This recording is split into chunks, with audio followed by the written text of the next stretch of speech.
یمن میں دو پہاڑوں کے درمیان معارب نامی شہر میں قوم سبا آباد تھی۔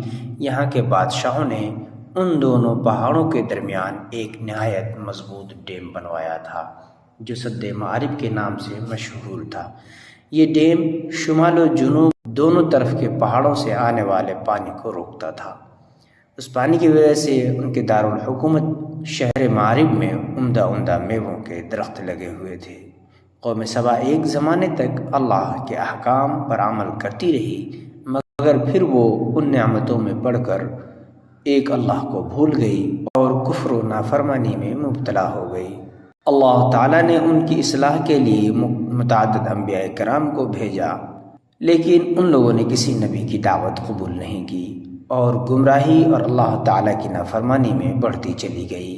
بالآخر اللہ تعالیٰ نے ان لوگوں پر عذاب نازل کیا اور جس مضبوط ڈیم پر انہیں بڑا ناز تھا اس کو توڑ کر پورے شہر، باغات اور کھیتوں کو برباد کر دیا۔ اللہ تعالیٰ نے قرآن میں ان کا تذکرہ کرتے ہوئے فرمایا ہے، ہم نے ان لوگوں کی کفر و نافرمانی کا یہ بدلہ دیا اور ہم کفر و نافرمانی کا اسی طرح بدلہ دیا کرتے ہیں۔